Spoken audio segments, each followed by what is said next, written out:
Good morning, dear students. In this session, let's discuss the remaining questions on work, energy and power. So, that is 21st question. A particle of mass 100 gram is thrown vertically upwards with a speed of 5 meter per second.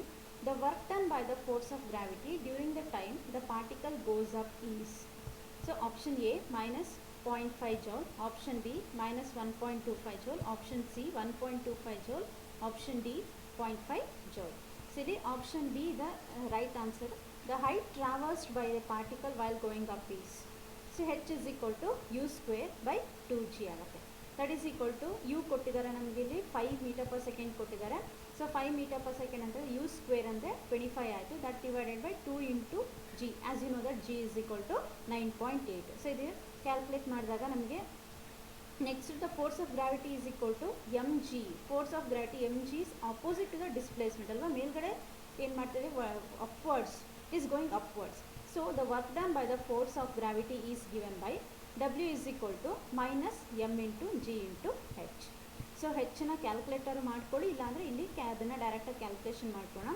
So minus mass ಏನು ಕೊಟ್ಟಿದ್ದಾರಲ್ಲಿ ನಮಗೆ 100 gram. So 100 ಗ್ರಾಮ್ನ convert ಮಾಡ್ಕೊಳ್ಳೋದನ್ನ 0.1 into 9.8 into h 25 by 2 into 9.8. That gives the answer minus 1.25 joule. So that is right option is B.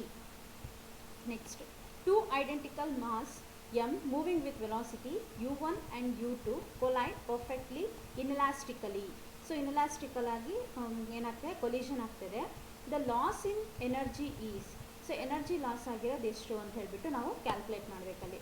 So first option ಏನಿದೆ, m/2 u2 minus u1 whole square. Second option m/2 u1 minus u2 the whole square. Third option m/4 u1 minus u2 the whole square. Fourth option m/4 u2 minus u1 the whole square. So that is right option is C. C ನಮಗೆ option right option. So ಹಾಗಾದರೆ solution ನೋಡೋಣ. ಅಲ್ಲಿ loss of kinetic energy in a perfectly inelastic collision is equal to delta E. So we have calculated the expression alva, derivation ನಾವು ನೋಡಿದೀವಿ work energy power ಅಲ್ಲಿ. So that is expression delta E is equal to 1/2 into m1 m2 divided by m1 plus m2 into u1 minus u2 the whole square. So ಇದನ್ನು ನಾವು derivation ಮಾಡಿದ್ವಿ. So next ಹಾಗಾದರೆ ಇಲ್ಲಿ two identical mass m ಅಂತ ಕೇಳಿದಾಗ ಎರಡರದು mass ಏನಾಗಿದೆ, same ಇದೆ, ಎಮ್ ಮತ್ತು ಕ್ಯಾಪಿಟಲ್ ಎಮ್. ಸೊ ಅದಕ್ಕೋಸ್ಕರ ನಾವು ಅಲ್ಲಿ ಸಬ್ಸ್ಟಿಟ್ಯೂಟ್ ಮಾಡ್ಕೊಳ್ಳೋಣ ನಾವು ಕೇಳಿರೋ ಪ್ರಕಾರ. So delta E is equal to 1/2 m1 is also m, m2 is also m. So that m1 in m into m that divided by 2 into m plus m into u1 minus u2 the whole square. So that ಅಲ್ಲೇನಾಯ್ತು ಹಾಗಾದರೆ m square ಆಯಿತು, m square divided by 2 into ಇಲ್ಲೇನಾಯಿತು 2m ಆಯಿತು. So that is 4m ಆಯಿತು. So ಒಂದು M cancel ಆದಾಗ ಮೇಲ್ಗಡೆ ಒಂದು ಎಮ್ ಉಳ್ಕೊಳುತ್ತೆ. ಸೊ ಇದಿಷ್ಟನ್ನ ಕ್ಯಾಲ್ಕುಲೇಷನ್ ಮಾಡಿದಾಗ ಫೈನಲ್ ಆನ್ಸರ್ ಏನು ಬರುತ್ತೆ ನಮಗೆ, m/4 into u1 minus u2 the whole square ಬರುತ್ತೆ. That is option C. Option C.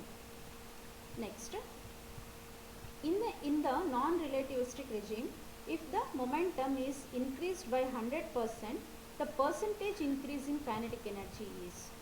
So ಇಲ್ಲಿ ಪರ್ಸೆಂಟೇಜ್ ಇನ್ಕ್ರೀಸ್ ಆಗಿರೋದನ್ನ ಕ್ಯಾಲ್ಕುಲೇಟ್ ಮಾಡಬೇಕು.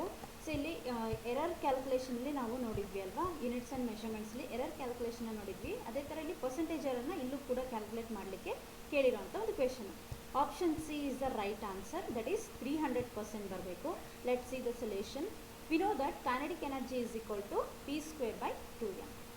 ಸಿನ್ಸ್ m ರಿಮೈನ್ಸ್ ಕಾನ್ಸ್ಟೆಂಟ್, ಹಾಗಾದರೆ m ಅನ್ನೋದು ಕಾನ್ಸ್ಟೆಂಟ್ ಆಗಿರೋದ್ರಿಂದ kinetic energy is directly proportional to ಏನಾಗುತ್ತೆ ಇಲ್ಲಿ ಹಾಗಾದರೆ p ಸ್ಕ್ವೇರ್. ಮೊಮೆಂಟಮ್ನ ಸ್ಕ್ವೇರ್ ಆಫ್ ದ ಮೊಮೆಂಟಮ್ಗೆ ಡೈರೆಕ್ಟ್ಲಿ ಪ್ರಪೋರ್ಷನಲ್ ಆಗುತ್ತೆ. ಸೊ ನೆಕ್ಸ್ಟ್ ಹಾಗಾದರೆ if you take the kinetic energy k1 and k2. So k1 k2 ratio ತೊಗೊಂಡಾಗ so that gives the answer p1 by p2 the whole square ratio ಕೊಡುತ್ತೆ. Next ಅವ್ರು ಏನು ಕೇಳಿದರೆ, if the momentum is increase by 100%, the percentage increase in kinetic energy is. So next p1 by 2p1 square ಆಯಿತು. Next that is equal to 1/4 and k2 is equal to 4 into k1 ಆಯಿತು. ಹಾಗಾದರೆ percentage increase ಆಗಿರೋದನ್ನು ನಾವು calculate ಮಾಡಬೇಕಂತ ಹೇಳಿದಾಗ k2 minus k1 divided by k1 into 100 that is equal to 4 into k1 minus k2 ಇದಾಗಬೇಕು. That divided by k1 into 100 ಆಯಿತು. So that is equal to calculate ಮಾಡಿದಾಗ ಎಷ್ಟು ಬರುತ್ತೆ ನಮಗೆ 300% ಬರುತ್ತೆ. So that is 300%. Option C. Next, force of 4 Newton is applied on a body of mass 20 kg. The work done in third second is option A 3 joule, option B 2 joule, option C 4 joule, option D 1 joule. So option B ಇಲ್ಲಿ 2 joule answer ಬರುತ್ತೆ. We know that F is equal to MA. F is equal to MA ಪ್ರಕಾರ ನಮಗೇನು ಗೊತ್ತು, we can write it as A is equal to F by M. So A is equal to F by M ಅಂತ ಹೇಳಿ ಬರಿಬೋದು. So that is equal to force ಹಾಕಿದ್ರೆ ಏನು ಕೊಟ್ಟಿದ್ದಾರೆ ನಮಗೆ 4 ನ್ಯೂಟನ್ ಕೊಟ್ಟಿದ್ದಾರೆ, ದಟ್ ಡಿವೈಡೆಡ್ ಬೈ ಮಾಸ್ 20 ಕೊಟ್ಟಿದ್ದಾರೆ. So 4/20 ಅಂತ ಕ್ಯಾಲ್ಕುಲೇಟ್ ಮಾಡ್ಕೊಂಡಾಗ 1/5 ಮೀಟರ್ ಪರ್ ಸೆಕೆಂಡ್ ಸ್ಕ್ವೇರ್ ಬರುತ್ತೆ. So and we know that the expression S is equal to half AT square. So ಬೇಕಾದಷ್ಟು ಸಲ ಈ ಎಕ್ಸ್ಪ್ರೆಷನ್ನ ಬರೆದಿದ್ದೀವಿ. So don't forget that equation S is equal to UT plus half AT square ಅಂತ ನಾವು ಬರೀತೀವಲ್ವ, ಅದೇ expression ಇದು. That is equal to half into a calculate ಮಾಡಿದ್ವಿ ನಾವು 1/5 into 9. Next work done in third second. Work done in 3 ಸೆಕೆಂಡ್ಸಲ್ಲಿ ನಾವು calculate ಮಾಡಬೇಕಾಗಿರೋ third ಸೆಕೆಂಡಲ್ಲಿ ಎಷ್ಟು work done ಆಗಿದೆ ಅಂತ ಹೇಳಿ. ಸೊ ವರ್ಕ್ ಡನ್ ಇನ್ 3 ಸೆಕೆಂಡ್ಸಲ್ಲಿ ಕ್ಯಾಲ್ಕುಲೇಟ್ ಮಾಡಿದಾಗ ಸೊ 4 ಇಂಟು ನೆಕ್ಸ್ಟ್ ಟಿ ಪ್ಲೇಸಲ್ಲಿ ನಾವೇನು ಹಾಕೋಬೇಕು, 3 ಮತ್ತು 2ನ ಹಾಕ್ಕೊಂಡು ಕ್ಯಾಲ್ಕುಲೇಟ್ ಮಾಡಬೇಕು. So work done in 3 seconds 4 into next 1/2 into 1/5 into 3 seconds ಅಂತ ಹೇಳಿದಾಗ 9. S is equal to AT plus half AT square ಅಲ್ವಾ. ಸೊ ಅದನ್ನು ಕ್ಯಾಲ್ಕುಲೇಟ್ ಮಾಡಿದಾಗ ವರ್ಕ್ ಡನ್ ಇನ್ 3 ಸೆಕೆಂಡ್ಸ್ ಅಂತ ಹೇಳಿದಾಗ ಇದು ಬರುತ್ತೆ. ನೆಕ್ಸ್ಟ್ ಅದೇ ಥರ ವರ್ಕ್ ಡನ್ ಇನ್ 2 ಸೆಕೆಂಡ್ ಕೇಳಿದಾಗ 4 ಇಂಟು 1/2 ಇಂಟು 1/5 ಇಂಟು 4 ಬರುತ್ತೆ. ದಟ್ ಈಸ್ ಈಕ್ವಲ್ ಟು 8/5 ಜೋಲ್ ಆಯಿತು. Next work done in third second ಅಂತ ಕೇಳಿದಾಗ the difference of these two, ಈ ಎರಡದು ಡಿಫ್ರೆನ್ಸ್ ತೊಗೊಂಡಾಗ ಏನು ಬರುತ್ತೆ ನಮ್ಮದಲ್ಲಿ, ಆ ಡಿಫ್ರೆನ್ಸ್ ತೊಗೊಂಡಾಗ 18/5 ಮೈನಸ್ 8/5 ಅಂತ ಹೇಳಿದಾಗ 10/5 that is equal to 2 joule. Option B is the right answer. Next, consider a drop of rain water having mass 1 gram falling from a height of 1 kilometer. It hits the ground with a speed of 5 meter per second. Take G constant with value 10 meter per second square. The work done by the gravitational force and the resistive force of Aries. So the question appeared in NEET 2017 ಅಲ್ಲಿ ಬಂದಿರೋಂಥದ್ದು question. So option A ಏನಿದೆ ಇಲ್ಲಿ ನಾವು ಏನು calculate ಮಾಡಬೇಕು, work done by the gravitational force and the resistive force. So gravitational force ಮತ್ತು resistive ಫೋರ್ಸನ್ನು ಆಗ್ತಿರೋಂಥ work done ಎರಡನ್ನೂ ಕೂಡ calculate ಮಾಡಬೇಕು. ಸೊ ಇಲ್ಲಿ ಎರಡೆರಡು ಆನ್ಸರ್ನ ಕ್ಯಾಲ್ಕುಲೇಟ್ ಮಾಡಬೇಕು. ಆಪ್ಷನ್ ಎ ಅಲ್ಲಿ ಏನಿದೆ 1.25 ಜೋಲು ಮತ್ತು ಮೈನಸ್ 8.25 ಜೋಲ್ ಇದೆ. ಆಪ್ಷನ್ ಬಿ ಅಲ್ಲಿ 100 ಜೋಲು 8.75 ಜೋಲು. ಆಪ್ಷನ್ ಸಿ ಅಲ್ಲಿ 10 ಜೋಲು ಮತ್ತು ಮೈನಸ್ 8.75 ಜೋಲ್. ನೆಕ್ಸ್ಟು ಆಪ್ಷನ್ ಡಿ ಅಲ್ಲಿ ಮೈನಸ್ 10 ಜೋಲು ಮೈನಸ್ 8.25 ಜೋಲ್. ಸೊ ಇಲ್ಲಿ option C is the correct answer, that is 10 ಜೋಲ್. ಯಾವುದದು 10 ಜೋಲು, ದ ಗ್ರಾವಿಟೇಷನಲ್ ಫೋರ್ಸ್ನ ಆನ್ಸರು 10 ಜೋಲ್ ಬರುತ್ತೆ.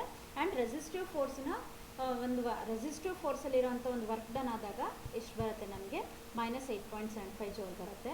ಸೊ ಇಲ್ಲಿ ಸೊಲ್ಯೂಷನ್ ನೋಡೋಣ. Work done by the gravitational force is given by M into G into H ಅಲ್ವಾ. That is equal to mass ಏನು ಕೊಟ್ಟಿದ್ದಾರೆ 1 gram ಅಂತ ಹೇಳಿದಾಗ convert ಮಾಡಿ ಅದನ್ನು kgಗೆ 10⁻³ into acceleration due to gravity ಅಂತ ಹೇಳಿದಾಗ 10 ಇಂಟು ಹೈಟ್ 1 ಕಿಲೋಮೀಟರ್ ಅಂತ ಹೇಳಿದ್ರೆ 1000. So that is equal to 10 joule. ಹಾಗಾದರೆ ಆಪ್ಷನ್ ಸಿ ಅಲ್ಲಿ ಫಸ್ಟ್ ಏನು ಬಂತು ನಮಗೆ 10 ಜೋಲ್. ಸೊ ನೆಕ್ಸ್ಟು ಅದಾದಮೇಲೆ ಸೆಕೆಂಡ್ ಕೇಳಿದ್ದಾರೆ ನಮಗೆ ರೆಸಿಸ್ಟಿವ್ ಫೋರ್ಸಿಂದು. The total work done by the gravitational force and the resistive force of air is equal to the change in kinetic energy, change in kinetic energy of the drop ಅಲ್ವಾ. So that is work done by the gravitational force plus work done by the resistive force is equal to half mv square. That is equal that implies. So ಹಾಗಾದರೆ ಇದನ್ನು calculate ಮಾಡಿದ್ವಿ ನಾವು. So ಇಲ್ಲಿ -0 ಯಾಕಂತ ಹೇಳಿದಾಗ initial energy ಏನಾಯ್ತಲ್ಲಿ 0 ಆಯಿತು, ಅದಕ್ಕೋಸ್ಕರ ಅದನ್ನು ಯು ಸ್ಕ್ವೇರ್ 0. ಸೊ ಆ ಟರ್ಮ್ನ ನಾನಿಲ್ಲಿ ಬರೆದಿಲ್ಲ. So that is 0. Okay. Next 10 ಇಲ್ಲಿ ಕ್ಯಾಲ್ಕುಲೇಟ್ ಮಾಡಿರೋ ಅಂಥದ್ದು ಆನ್ಸರ್ ನಮಗೆ work done due to the gravitational force 10 ಅಂತ ಹೇಳಿ ಕ್ಯಾಲ್ಕುಲೇಟ್ ಮಾಡಿದ್ವಿ. Plus work done due to the resistive force ಗೊತ್ತಿಲ್ಲ, WR is equal to half into mass next 10⁻³ into v square ಅಂದರೆ 50 into 50. So that gives the answer -8.75. ಇದನ್ನು calculate ಮಾಡಿದಾಗ ನಮಗೆ answer ಎಷ್ಟು ಬರುತ್ತೆ, -8.75 ಜೋಲ್ ಬರುತ್ತೆ. So that is option C, ಇದು ನಮಗೆ right answer. Next A coolie lifts a box and walks on horizontal smooth surface. The work done by him against gravity is A 0, B product of weight and distance travelled, C product of weight and height of the box, D none of this. So obviously answer ನಮಗೆ ಫಸ್ಟಿಗೆ ಗೊತ್ತಾಗುತ್ತೆ 0. A coolie lifts a box and walks on horizontal smooth surface.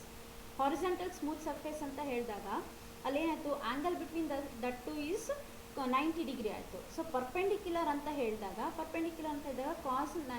Cos 90 degree, that is 0. Work done ಏನಾಗುತ್ತೆ ಅಲ್ಲಿ ಹಾಗಾದರೆ 0 ಆಗುತ್ತೆ. That is option A.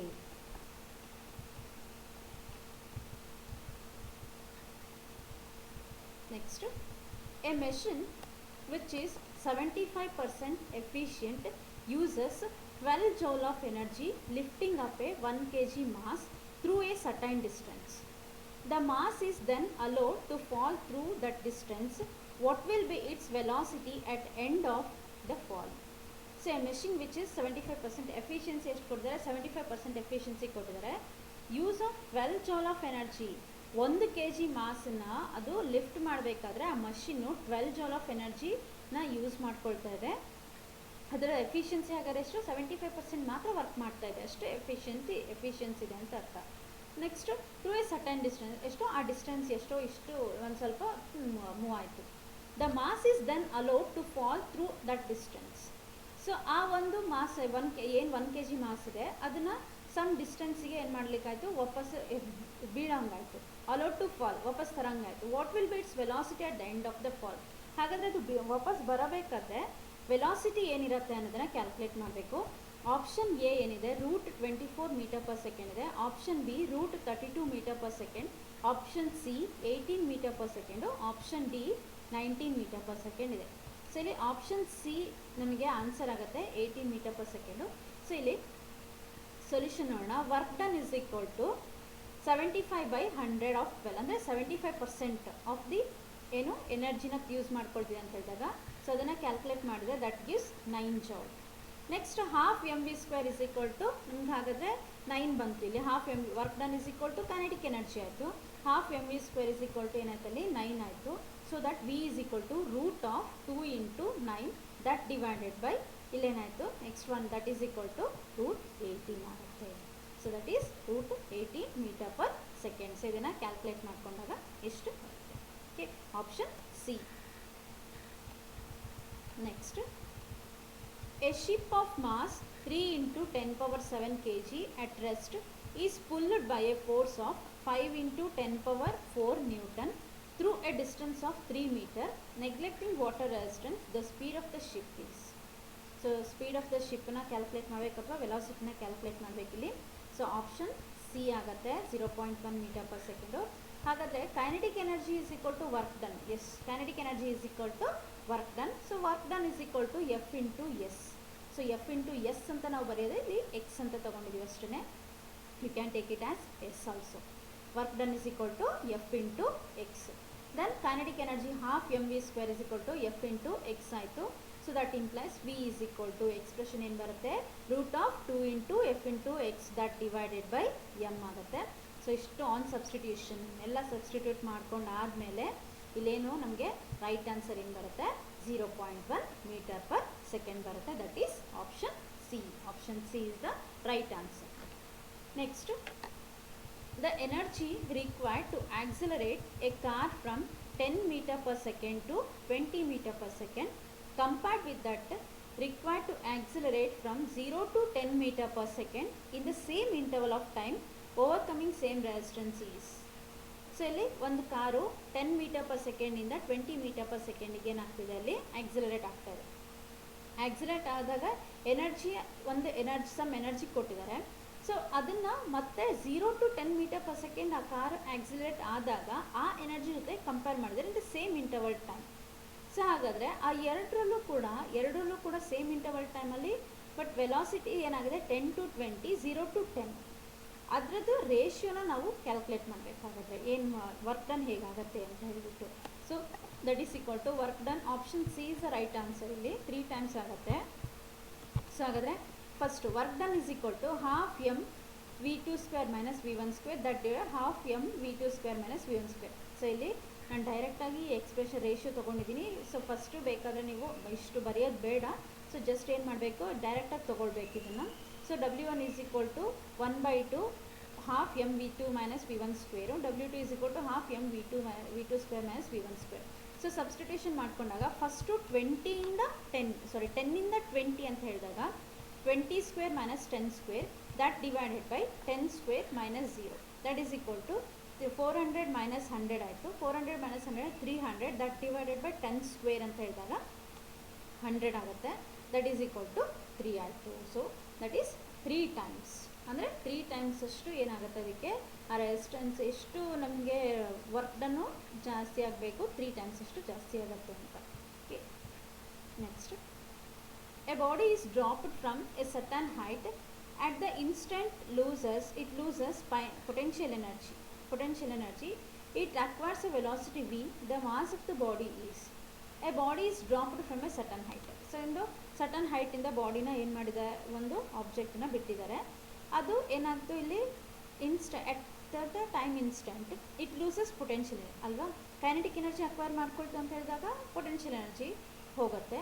So ನಾವು potential energy acquire ಮಾಡ್ಕೊಂಡಾಗ kinetic energy ಹೋಗುತ್ತೆ.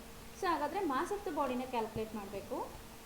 ಇಲ್ಲಿ ಆಪ್ಷನ್ ಡಿ ಆಗುತ್ತೆ, 2u²/v ಆಗುತ್ತೆ. ಪೊಟೆನ್ಷಿಯಲ್ ಎನರ್ಜಿನ ಯು ಅಂತ ತೊಗೊಳ್ಳೋಣ ಇಲ್ಲಿ, ಆ್ಯಂಡ್ ಇಲ್ಲಿ ವೆಲಾಸಿಟಿ ವಿ ಇದೆ. ಹಾಗಾದರೆ gain in kinetic energy is equal to loss in potential energy. ಹಾಗಾದರೆ ಗೈನ್ ಇನ್ ಪೊಟೆನ್ಷಿಯಲ್ ಎನರ್ಜಿ ಎಷ್ಟು, half mv². That is equal to potential energy loss ಆಗಿರೋದು ಎಷ್ಟು ಕೊಟ್ಟಿದ್ದಾರೆ ನಮಗೆ ಇಲ್ಲಿ, ಯು ಅಂತ ಹೇಳಿ ಕೊಟ್ಟಿದ್ದಾರೆ. So that we can calculate the mass is equal to 2u divided by v² ಅಂತ ಹೇಳಿ ಬರೀಬೋದು. So that is option D. Next, a ladder 2.5 meter long and a weight 150 Newton has its center of gravity 1 meter from its bottom. A weight of 40 Newton is attached to the top end. The work required to raise the ladder from the horizontal position to the vertical position. So ಲ್ಯಾಡರ್ನ horizontal ಪೊಸಿಷನಿಂದ vertical ಪೊಸಿಷನ್ನಿಗೆ ಇಡಬೇಕು ಅಂತ ಹೇಳಿದಾಗ, change ಮಾಡಬೇಕು ಅಂತ ಹೇಳಿದಾಗ what is a work required ಅಂತ ಕೇಳಿದ್ದಾರೆ. ಸೊ ಇಲ್ಲಿ ಆಪ್ಷನ್ ಬಿ ಆಗುತ್ತೆ, 250 ಜೌಲ್ ಆಗುತ್ತೆ. ಸೊ ಇಲ್ಲಿ ಸೊಲ್ಯೂಷನ್ ನೋಡಿ, ಇಲ್ಲಿ work done is equal to increase in potential energy in raising the weight 150 newton force apply ಮಾಡಿರೋದಲ್ಲಿ 150 Newton of the ladder through a height 1 meter and raising a weight 40 Newton through 2.5 meter. So ಇಲ್ಲಿ ಹಾಗಾದರೆ 150 Newton into next ಅಲ್ಲೇನಿದೆ mass M ಗೊತ್ತಿಲ್ಲ ನಮಗೆ, next plus 40 Newton into 2.5 that is equal to 250 Newton per meter ಕೊಡಿದೆ. ಇಲ್ಲಿ question ನೋಡಿ ಒಂದ್ಸಲ. A ladder 2.5 meter long and a weight 150 Newton has its center of gravity 1 meter from its bottom and a weight of 40 Newton is attached to the top end ಅಲ್ವಾ. So ಇಲ್ಲಿ ಆ top ಎಂಡಲ್ಲಿ ಏನು ಮಾಡಿ 40 Newtonನ ಒಂದು ವೆಯ್ಟನ್ನ attach ಮಾಡಿದ್ದಾರೆ. ಅದೇನೇ ಆ ಲ್ಯಾಡರ್ಗೆ 2.5 meter long ಇದೆ ಅದು ಲ್ಯಾಡರು. ಸೊ ಇಲ್ಲಿ ಅದು weight 150 Newton. So acts at centre of gravity. So ಇಲ್ಲಿ ಕೇಳಿದಾಗ work done is equal to increase in potential energy. So increase in potential energy ಆಯಿತು. In raising the weight 150 Newton of the ladder through a height 1 meter and raising a weight, ಅಂದರೆ ಎರಡೂ ಕೂಡ work ಮಾಡಬೇಕು. ಅದು 150 Newton ಕೂಡ ಅದನ್ನು rice ಮಾಡಬೇಕು, ಜೊತೆಗೆ ಆ ಒಂದು 40 Newton ಕೂಡ ರೈಸ್ ಮಾಡಬೇಕು. ಎಷ್ಟು, ಥ್ರೂ 2.5 meter ಅಷ್ಟು ಅಂದಾಗ ನಾವೀಗ ಕ್ಯಾಲ್ಕುಲೇಟ್ ಮಾಡಿಕೊಂಡಾಗ ನಮಗೇನು ಆನ್ಸರ್ ಬರುತ್ತೆ, ಇಲ್ಲಿ 250 ಜೌಲ್ ಬರುತ್ತೆ. ಸೊ ಇಲ್ಲಿ ಮಿಸ್ಟೇಕಾಗಿದೆ, ಇಲ್ಲಿ that is equal to 150 Newton into 1 meter, 40 Newton into 2.5 meter. So ಇದನ್ನು ಕ್ಯಾಲ್ಕುಲೇಟ್ ಮಾಡಿದಾಗ we get the answer 250 joule. That is option B. Next, a body of mass 5 kg rests on a rough horizontal surface of coefficient of friction 0.2. The body is pulled through a distance of 10 meter by a horizontal force of 25 Newton. The kinetic energy acquired by it is, take G is equal to 10 meter per second square ಅಂತ ಕೊಟ್ಟಿದ್ದಾರೆ. Option A ಏನಿದೆ, kinetic ಎನರ್ಜಿನ calculate ಮಾಡಬೇಕು, 200 joule. Option B 150 joule ಇದೆ. Option C 100 joule ಇದೆ. Option D 50 joule ಇದೆ. Next, we know that frictional force is equal to mu into m into g. So ಅಲ್ಲಿ friction coefficient of friction ಕೊಟ್ಟಿದ್ದಾರೆ ಅಲ್ಲಿ. ಸೊ coefficient of friction 0.2 into mass 5 into G10. So that gives a frictional force ಏನು ಬಂತು ನಮಗೆ, ಹಾಗಾದರೆ 10 newton ಬಂತು ನಮಗೆ. ಫ್ರಿಕ್ಷನಲ್ ಫೋರ್ಸು 10 ನ್ಯೂಟನ್ ಬಂತು. ಎಫೆಕ್ಟಿವ್ ಫೋರ್ಸ್, ಹಾಗಾದರೆ ಎಫೆಕ್ಟಿವ್ ಫೋರ್ಸ್ ಏನಾಗುತ್ತೆ, applied force minus frictional force ಆಗುತ್ತೆ. So effective force is equal to applied force ಎಷ್ಟಿದೆ ನಮಗಿಲ್ಲಿ 25, ಅವರೇ ಕೊಟ್ಬಿಟ್ಟಿದಾರಲ್ವಾ 25 ನ್ಯೂಟನ್ನು. ಹಾರಿಜಾಂಟಲ್ ಫೋರ್ಸಲ್ಲಿ ಅಪ್ಲೈ ಆಗಿರೋದು ಎಷ್ಟು 25 ನ್ಯೂಟನ್ ಮೈನಸ್ ಇಲ್ಲಿ ಫ್ರಿಕ್ಷನಲ್ ಫೋರ್ಸ್ ನಾವು ಕ್ಯಾಲ್ಕುಲೇಟ್ ಮಾಡಿರೋದು ಎಷ್ಟು 10 newton. So that is 15 newton ಬಂತು ನಮಗೆ ಯಾವುದು effective force. Next kinetic energy is equal to, ಹಾಗಾದರೆ ಕೈನೆಟಿಕ್ ಎನರ್ಜಿ ಏನಾಗುತ್ತೆ, work done by force F in pulling the body through a distance S. 10 metre ಅಷ್ಟು ಆ ಬಾಡಿನ ಏನು ಮಾಡಬೇಕು, ನಾವು ಅದನ್ನು ಆ ಒಂದು ಬಾಡಿನ ವರ್ಕ್ನ ಎಳಿಬೇಕು, ಪುಲ್ ಮಾಡಬೇಕು. ಸೊ ದಟ್ ಈಸ್ ಹಾಗಾದರೆ that is equal to 50 into 10, that is equal to 150 joule ಆಗುತ್ತೆ. So option B.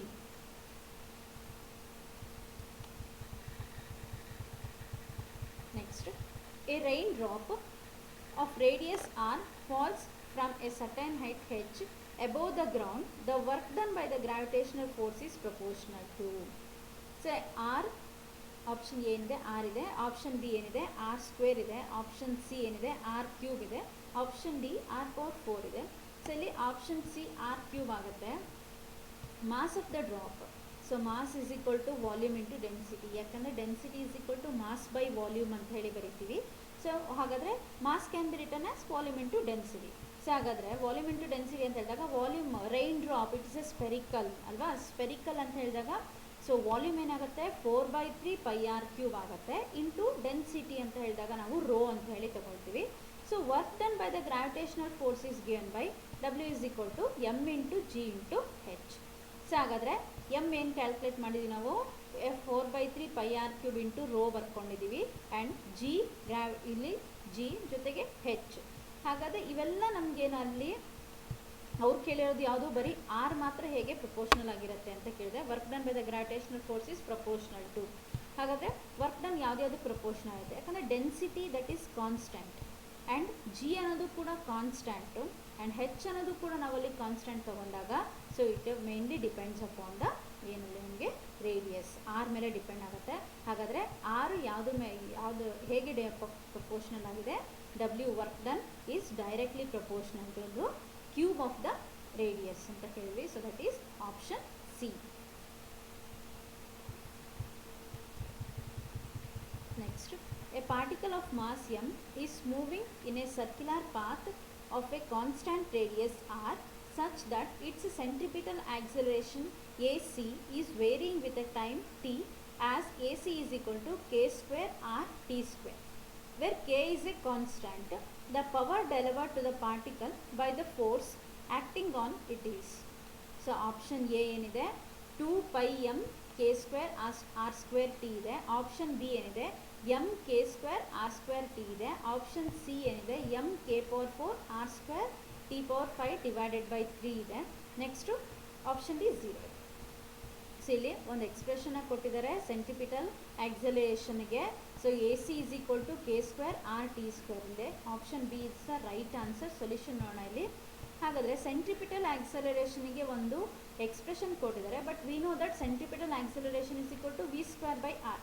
So that we can take it as V square by R is equal to K square R T square ಅಲ್ವಾ. So ಇಲ್ಲಿ K square R T square is equal to we can substitute V square by R. So V is equal to ಏನು ತೊಗೋಬೋದು, ಹಾಗಾದರೆ V is equal to ಏನಾಯ್ತಲ್ಲಿ K square R square T square ಆಯಿತು. If you take the V is equal to root of K square R square T square, square root cancel ಆಗಿ V is equal to ಏನು ಬರುತ್ತೆ K R T ಬರುತ್ತೆ. So that is next tangential acceleration. Tangential acceleration ಅಂತ ಹೇಳಿದಾಗ so d V by D t ಅಂತ ಹೇಳಿ ಬರೀತೀವಿ.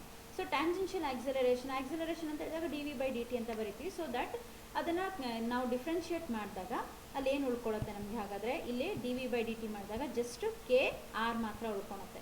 Next therefore tangential force F is equal to M into A T. Tangential acceleration ತೊಗೊಳ್ತೀವಿ, M into K into R ಆಯಿತು. Then ಹಾಗಾದರೆ power is equal to product of force into velocity ಅಂತ ಬರೀತೀವಲ್ಲ ನಾವು. So that is ಫೋರ್ಸ್ನ calculate ಮಾಡಿದ್ದೀವಿ. So force ಅಂತ ಹೇಳಿದಾಗ M into K into R. Into velocity. ನಾವು ಇಲ್ಲಿ ಏನು ತೊಗೊಳ್ಳಿವಿ, ವೆಲಾಸಿಟಿ ಅಂತ ಹೇಳಿದಾಗ V is equal to K into R into T ಅಂತ ತೊಗೊಳ್ಳಿವಿ. ಸೊ ಇದನ್ನು ಮಲ್ಟಿಪ್ಲೈ ಮಾಡಿದಾಗ ಎಮ್ ಉಳ್ಕೊಳುತ್ತೆ. M just power 1. Next K 2 ಇದೆ, ಕೆ ಸ್ಕ್ವೇರ್. ಆರ್ 2 ಇದೆ, R square and T. So that is option B is the right answer. Next, one coolie takes 1 minute to raise a suitcase through a height of 2 meter, but the second coolie takes 30 seconds to raise the same suitcase to the same height. The powers of two coolies are in the ratio.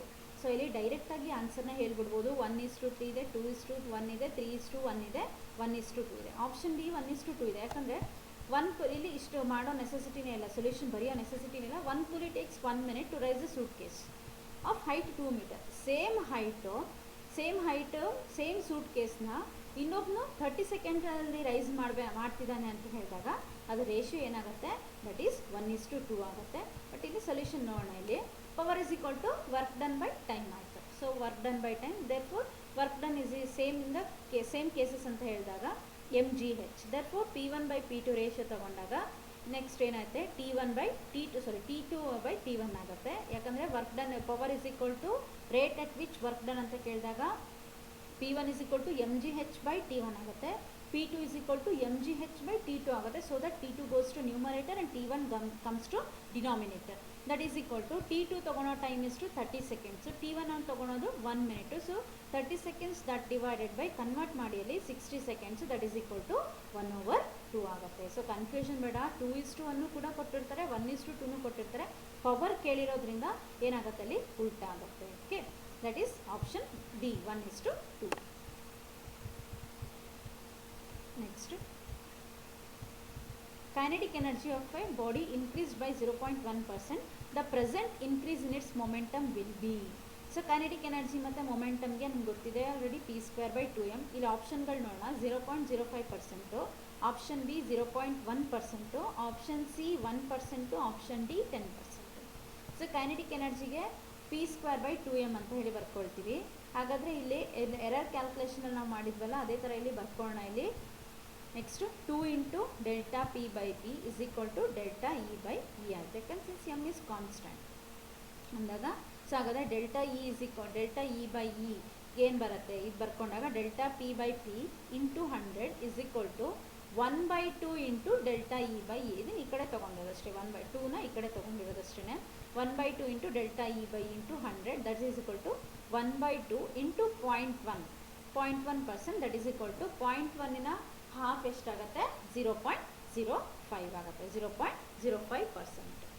Next 37. A mass of 1 kg strikes another at a rest elastically and continues its motion in the same direction but with 25% of its initial velocity. The mass of the other body is. ಇಲ್ಲಿ ಒಂದು ಮಾಸು 1 kg ಇದೆ, ಅದು ಇನ್ನೊಂದು elastic ರೆಸ್ಟಲ್ಲಿರೋಂಥ ಒಂದು ಆಬ್ಜೆಕ್ಟಿಗೆ ಇನ್ನೊಂದು ಮಾಸಿಗೆ ಹೋಗಿ ಏನು ಮಾಡುತ್ತೆ, ಸ್ಟ್ರೈಕ್ ಮಾಡ್ತಾ ಇದೆ. ಸೊ ನೆಕ್ಸ್ಟು ಅದು ಕೊಲಿಷನ್ ಎಲಾಸ್ಟಿಕ್ ಅಂತ ಕೊಟ್ಟಿದ್ದಾರೆ.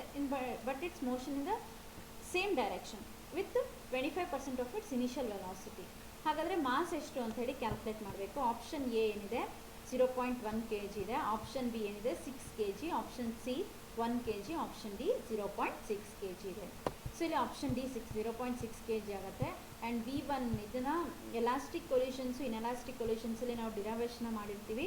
So velocity V1 is given by m1 minus m2 divided by m1 plus m2 into u1.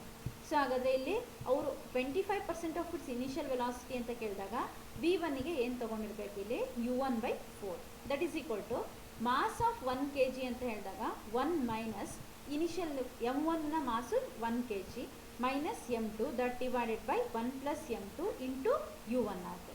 So this implies ಇದನ್ನು ಕ್ರಾಸ್ ಮಲ್ಟಿಪ್ಲೈ ಮಾಡಿಕೊಂಡಾಗ ಏನಾಗುತ್ತೆ, ನನಗೆ 1 plus m2 is equal to ಅಲ್ಲಿ u1 ಕ್ಯಾನ್ಸಲ್ ಆಗುತ್ತೆ, ಈ ಕಡೆನೂ u1 ಇರುತ್ತೆ, ಈ ಕಡೆ u1 ಇರುತ್ತೆ. ಸೊ LHS ಏನು ಉಳ್ಕೊಳ್ಳುತ್ತೆ, ಜಸ್ಟ್ 1/4 ಮಾತ್ರ ಉಳ್ಕೊಳುತ್ತೆ. 1/4 ಉಳ್ಕೊಂಡಾಗ 1 plus m2 is equal to 4 into 1 minus m2 ಆಗುತ್ತೆ. So 1 plus m2 is equal to 4 minus 4 m2 ಆಗುತ್ತೆ. ಫರ್ದರ್ ಇದು ಮಾಡಿದಾಗ ನಾವು m2 is equal to 0.6 kg ಬರುತ್ತೆ. ಸಬ್ಸ್ಟಿಟ್ಯೂಟ್ ಮಾಡಿ ಈ ಕಡೆ left hand side right hand ಸೈಡನ್ನು ಈ ಕಡೆ ತೊಗೊಂಡಾಗ 3m ಏನಾಯ್ತು ಇಲ್ಲಿ 4m2, ಈ ಕಡೆ ತೊಗೊಂಡಾಗ 4 + 4 m2 5m2 = 4 - 1 3 ಆಗುತ್ತೆ. ಸೊ ಆಮೇಲೆ ಇದು ಮಾಡಿದಾಗ m2 = 0.6 kg ಆಗುತ್ತೆ. That is option D. Next, a bent bow used for shooting has potential energy, kinetic energy, gravitational energy, electrical energy. Yes, so this is a simple question. Option A potential energy ಆಗುತ್ತೆ. ಯಾಕೆ ಅಂತ ಹೇಳಿದಾಗ bent ಬೋ, so that is bent ಬೋ ಅಂತ ಹೇಳಿದಾಗ ನಾವು ಬೋ ಅಂತ ಹೇಳಿದಾಗ ನಾವು ಏನು ಹೇಳ್ತೀವಿ, ಅದನ್ನು ಬೆಂಟ್ ಅಂತ ಹೇಳಿದಾಗ ಜಸ್ಟ್ ಯು ಶೇಪಲ್ಲಿ ಬೆಂಡ್ ಮಾಡಿರ್ತೀವಿ ಅಲ್ವಾ. ಸೊ ಬೆಂಡ್ ಮಾಡಿದಾಗ ಅದರ ಪೊಸಿಷನ್ನ ನಾವು ಚೇಂಜ್ ಮಾಡಿದ್ದೀವಿ. ಸೊ ಚೇಂಜ್ ಇನ್ ದ ಪೊಸಿಷನಲ್ಲಿ ಬರೋ ಅಂಥ ಒಂದು ಎನರ್ಜಿನ ನಾವೇನು ಹೇಳ್ತೀವಿ, ಪೊಟೆನ್ಷಿಯಲ್ ಎನರ್ಜಿ ಅಂತ ಹೇಳ್ತೀವಿ. ಸೊ ಬಟ್ ಮೂವ್ ಆಗ್ತಿಲ್ಲ ಎಲ್ಲೂ ನಮಗೆ, ಅಲ್ಲಿ ಕೈನೆಟಿಕ್ ಎನರ್ಜಿ ಇರಲ್ಲ, ಜಸ್ಟ್ ಎ ಬೆಂಟ್ ಬೋ ಅಂತ ಕೇಳಿದ್ದಾರೆ ಅಲ್ವಾ. ಆ ಬೆಂಟ್ ಬೋ ಅಂತ ಹೇಳಿದಾಗ ಪೊಸಿಷನ್ ಚೇಂಜ್ ಮಾಡಿದ್ವಿ ಅಂದರೆ ಜಸ್ಟ್ ಇನ್ನು ಏನು ಮಾಡಬೇಕು, ಆ ಬೋನ ನಾವು ಬಿಡಲಿಕ್ಕೆ ಹೊರಟಾಗ ಜಸ್ಟ್ ಬೆಂಡ್ ಮಾಡಿ ಇನ್ನೇನು ಬಿಡಬೇಕು, ಆ ಬಾಣನ ಬಿಲ್ಲನ್ನು ಇಟ್ಕೊಂಡು ಬಾಣನ ಬಿಡಬೇಕು. ಆ ಬೆಂಡ್ ಆಗಿರಬೇಕಾದ್ರೆ ಅದರ ಏನು ಯಾವ ಎನರ್ಜಿ ಇರುತ್ತೆ ಅದರಲ್ಲಿ ಕಂಪ್ಲೀಟಾಗಿ ಪೊಟೆನ್ಷಿಯಲ್ ಎನರ್ಜಿ ಇರುತ್ತೆ. ನಾವು ಯಾವಾಗ ಆ ಬಾಣನ ಬಿಡ್ತೀವಿ it gets the kinetic energy. Okay, so that is option A. Next, the kinetic energy of a body becomes 4 times its initial value. The new linear momentum will be.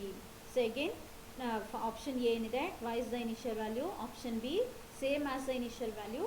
Option C, 4 times the initial value. Option D, thrice the initial value. So option A ಆಗುತ್ತೆ ಇಲ್ಲಿ. So ಯಾಕೆ A ಆಗುತ್ತೆ ಅಂತ ಹೇಳಿದಾಗ, the kinetic energy of a body becomes 4 times its initial value. We know that E = p²/2m.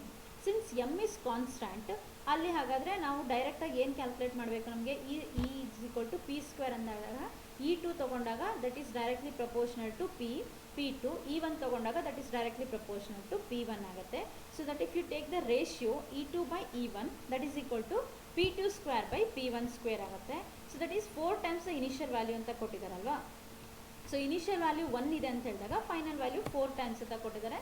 So that calculate ಮಾಡಿದಾಗ P2 = 2 × P1 ಬರುತ್ತೆ. That is option A, twice the initial value. Next, a sphere collides with another sphere of identical mass. After collision, the two spheres move. The collision is inelastic.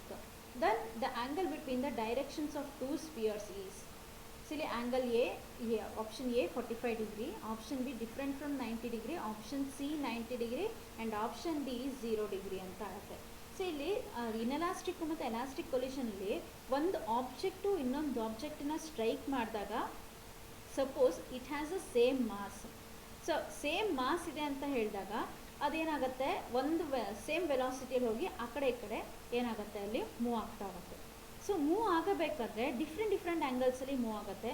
ಇಲ್ಲೂ ಅದನ್ನೇ ಕೊಟ್ಟಿರೋದು, a sphere collides with another sphere of identical mass. Same mass ಇದೆ, ಆ same ಮಾಸು ಹೋಗ್ಬಿಟ್ಟು ಒಂದು sphere ಇನ್ನೊಂದು ಸ್ಪಿಯರಿಗೆ collide ಆದಾಗ ಏನಾಗ್ತಾ ಹೋಗುತ್ತೆ, ಆ ಸೆಕೆಂಡ್ ಸ್ಪಿಯರು ನೆಕ್ಸ್ಟು ಫಸ್ಟ್ ಸ್ಪಿಯರ್ನ ವೆಲಾಸಿಟಿ ತೊಗೊಂಡ್ಬಿಟ್ಟು ಏನಾಗ್ತಾ ಹೋಗುತ್ತೆ, ಕೊಲಿಷನ್ ಆಗುತ್ತೆ. So after collision the two spheres move, ಎರಡು ಸ್ಪಿಯರು ಮೂವ್ ಆಗ್ತಾ ಹೋಗುತ್ತೆ. Collision is inelastic. ಅಂದರೆ ಇನ್ಎಲಾಸ್ಟಿಕ್ ಅಂತ ಹೇಳಿದಾಗ ನಮಗೆ ಏನಾಯಿತು, ಮುಂದೆ ಹೋಗ್ಬಿಟ್ಟು ಬೇರೆ ಬೇರೆ ಆ್ಯಂಗಲಲ್ಲಿ ಏನಾಗ್ತಾ ಹೋಗುತ್ತೆ, ಸ್ಕ್ಯಾಟರ್ ಆಗ್ತಾ ಹೋಗುತ್ತೆ. ಸೊ ಹಾಗಾಗಿ ಇಲ್ಲಿ ಕೊಟ್ಟಿರೋ ಸೊಲ್ಯೂಷನ್ಸ್ ಪ್ರಕಾರ ಇಂಥದ್ದೇ ಆ್ಯಂಗಲಲ್ಲಿ ಸ್ಕ್ಯಾಟರ್ ಆಗುತ್ತೆ ಅಂತ ಹೇಳಲಿಕ್ಕಾಗಲ್ಲ, ಬೇರೆ ಬೇರೆ ಆ್ಯಂಗಲಲ್ಲಿ ಸ್ಕ್ಯಾಟರ್ ಆಗ್ತಾ ಹೋಗುತ್ತೆ. ಆಪ್ಷನ್ ಎ 45 ಡಿಗ್ರಿನೇ ಅಂತ ಹೇಳೋಕ್ಕಾಗಲ್ಲ, ಬಟ್ ಡಿಫ್ರೆಂಟ್ ಫ್ರಮ್ 90 ಡಿಗ್ರಿ. ಇಲ್ಲಿ ಅವರು ಕೊಟ್ಟಿರೋ ಆಪ್ಷನ್ಗಳೇನೋ 90 ಡಿಗ್ರಿಗೆ ಸ್ಕ್ಯಾಟರ್ ಆಗಲ್ಲ, ಎಕ್ಸಾಕ್ಟ್ 45 ಡಿಗ್ರಿಗೂ ಕೂಡ ಸ್ಕ್ಯಾಟರ್ ಆಗಲ್ಲ. ಆ್ಯಂಡ್ 0 ಡಿಗ್ರಿ ಅಂತ ಹೇಳಿದಾಗ ಸ್ಟ್ರೈಟ್ ಹೋಗಿ ನಿಂತ್ಕೊಳಲ್ಲ ನಮಗೆ. ಸೊ ಅಲ್ಲಿ ಆ ಬೇರೆ ಬೇರೆ ಆ್ಯಂಗಲ್ಲಿ 90 ಡಿಗ್ರಿಗಿಂತ ಏನಾಗ್ತಾ ಹೋಗುತ್ತೆ, ಬೇರೆ ಬೇರೆ ಆ್ಯಂಗಲ್ಸಲ್ಲಿ ಏನಾಗ್ತಾ ಹೋಗುತ್ತೆ, ಸ್ಕ್ಯಾಟರ್ ಆಗ್ತಾ ಹೋಗುತ್ತೆ. ಸೊ ದಟ್ ಈಸ್ ಆಪ್ಷನ್ ಯಾವುದು ನಮಗೆ ಬಿ. ಆಪ್ಷನ್ ಬಿ ಯಲ್ಲಿ the collision is given to be inelastic. Inelastic ಅಂತ ಕೊಟ್ಟಾಗ ಏನಾಯ್ತಲ್ಲಿ ಆ ಸ್ಪಿಯರ್ಸು ಹೋಗ್ಬಿಟ್ಟು ವಾಪಸ್ಸು ಡಿಫ್ರೆಂಟ್ ಆ್ಯಂಗಲ್ಸಲ್ಲಿ ಸ್ಕ್ಯಾಟರ್ ಆಗ್ತಾ ಹೋಗುತ್ತೆ. Sphere of mass move after collision, the angle between the two directions will be different from 90 degree. So that is angle 90 ಡಿಗ್ರಿಗಿಂತ ಏನಾಗ್ತಾ ಹೋಗುತ್ತೆ, ಬೇರೆ ಬೇರೆ ಆ್ಯಂಗಲ್ಸಲ್ಲಿ ಸ್ಕ್ಯಾಟ್ರ್ ಆಗ್ತಾ ಹೋಗುತ್ತೆ. 45ಯಲ್ಲಿ ಆಗೋದಿಲ್ಲ ನಮಗೆ, ಎಕ್ಸಾಕ್ಟ್ 45ಯಲ್ಲಿ ಆಗಲ್ಲ ನಮಗೆ. ಸೊ ಜಸ್ಟ್ ಆ ಒಂದು ಡಯಾಗ್ರಾಮ್ನ ನೆನ್ಪು ಮಾಡ್ಕೊಳ್ಳಿ. ಕೊಲಿಷನ್ಸಲ್ಲಿ ಇನ್ಎಲಾಸ್ಟಿಕ್ ಮತ್ತು ಎಲಾಸ್ಟಿಕಲ್ಲಿ ಲಾಸ್ಟಿಗೆ ನಾವು ಬರೆದಿರ್ತೀವಿ ಯಾವ ಥರ ಸ್ಕ್ಯಾಟರ್ ಆಗುತ್ತೆ ಅಂತ ಹೇಳಿದಾಗ. ಸೊ ಡಿಫ್ರೆಂಟ್ ಕಾಸ್ ಥೀಟಾ ಮತ್ತು ಸೈನ್ ಥೀಟಾನ ತೊಗೊಂಡು ಎಕ್ಸ್ಪ್ಲೇನ್ ಮಾಡ್ತೀವಲ್ವ, ಆ ಒಂದು ಡಿರೈವೇಷನ್ಸಲ್ಲಿ ಬರುತ್ತೆ ಇದು ನಮಗೆ. ಅಲ್ಲಿ different angle different to 90 degree 90 ಡಿಗ್ರಿಗಿಂತ ಬೇರೆ ಬೇರೆ ಆ್ಯಂಗಲ್ಸ್ಗಳಲ್ಲಿ ಏನಾಗ್ತಾ ಹೋಗುತ್ತೆ ಸ್ಕ್ಯಾಟರ್ ಆಗ್ತಾ ಹೋಗುತ್ತೆ. Okay, thank you.